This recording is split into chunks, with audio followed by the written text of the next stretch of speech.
Hello बच्चों, hello parents. कैसी चल रही है बच्चों के इंट्रेंस एग्ज़ाम की तैयारी? स्कूल एडमिशन टेस्ट होने वाले हैं और मैं रेगुलर बेसिस पे सैम्पल पेपर शेयर कर रही हूँ ताकि मैक्सिमम प्रैक्टिस करिए और किसी भी स्कूल का एडमिशन टेस्ट देना हो आप इस तरह से सैम्पल पेपर सॉल्व करिएगा तो पक्का आपका स्कूल में एडमिशन हो जाएगा।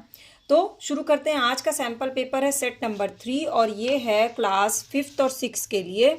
इसमें सब्जेक्ट्स हैं Hindi, English, maths and science.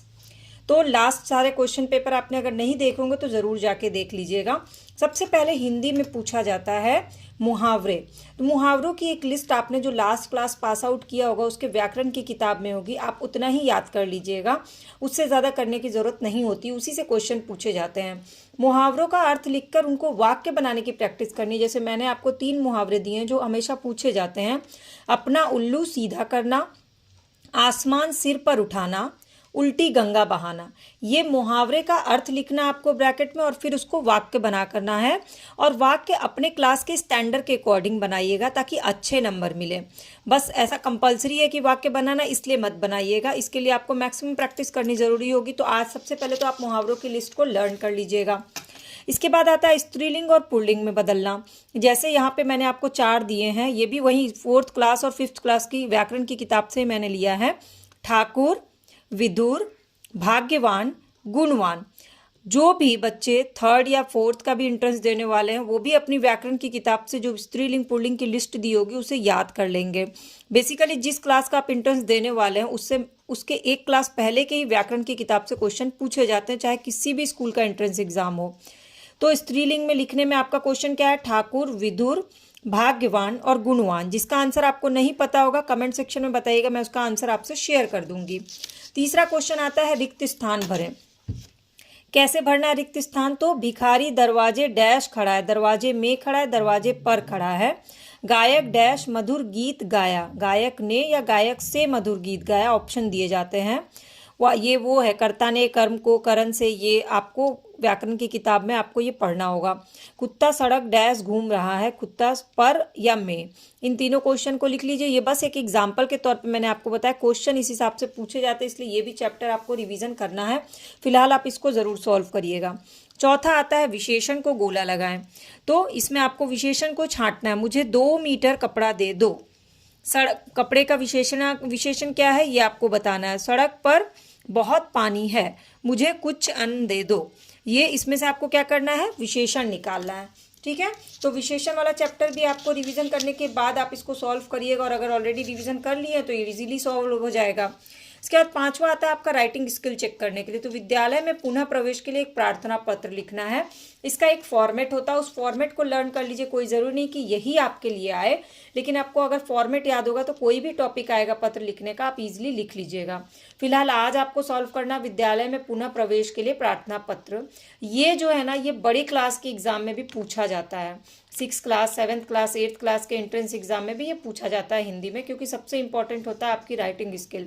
यहाँ 1-2 क्वेश्चन गलत हो भी जाएंगे तो कोई फर्क नहीं पड़ता। अगर आपने ये वाला अच्छा परफॉर्म किया, राइटिंग अच्छी की है, तो हिंदी में आपको अच्छे नंबर मिल जाते हैं। इसलिए ज़्यादा से ज़्यादा कोशिश क्या करनी है? क्रिएटिव राइटिंग की करनी है। अब चलते हैं इंग्लिश में।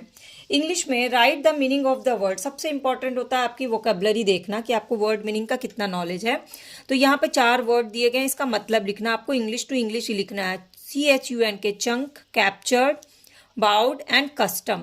आप ये चारों का लिखिएगा आप, और मुझे इसको आंसर को शेयर भी करिएगा ताकि मैं भी आपकी कॉपी चेक कर सकूं। तो पहला क्वेश्चन क्या आता है? Meaning of the word. इसके लिए आपको अपने लास्ट क्लास के वर्ड मीनिंग्स को अच्छे से लर्न कर लीजिएगा। हालांकि ये बहुत अनलिमिटेड होता है तो ज़रूरी नहीं कि जो आपने पढ़ा हो वही आए, इसलिए इसको बहुत ज़्यादा इस पर टाइम देने की ज़रूरत नहीं। जो चीज़ें अनलिमिटेड है उस पर टाइम मत दीजिए। जो चीज़ें पता है कि ऐसा आएगा उसको फोकस करिए। Change the meaning of the word adding prefix. अब प्रीफिक्स और सफिक्स आपको बहुत अच्छे से पता होना चाहिए।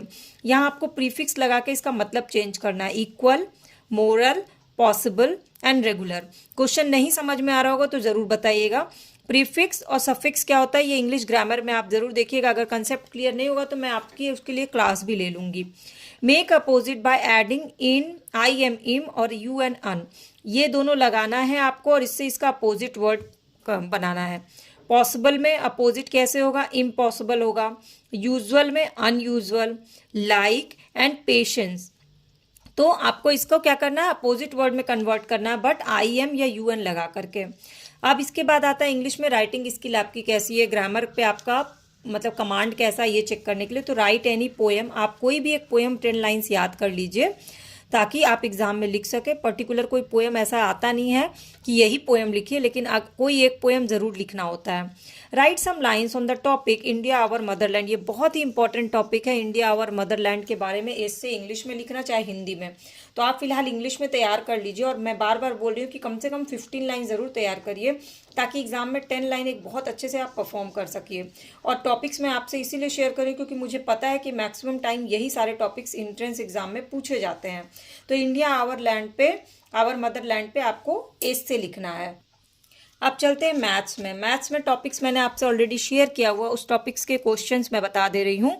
Dash is a factor of 128, पहला क्वेश्चन है। The LCM of 36 and 72 is, आपको यहाँ पूरा निकालना है एलसीएम इसका 36 एंड 72 का। ये टॉपिक कंसेप्ट क्लियर कर लीजिएगा, फैक्टर कंसेप्ट क्लियर कर लीजिएगा। Filling the missing number, 3/4 equals to dash by 20 equals to 21 by dash equals to dash by 32 equals to 45 by dash.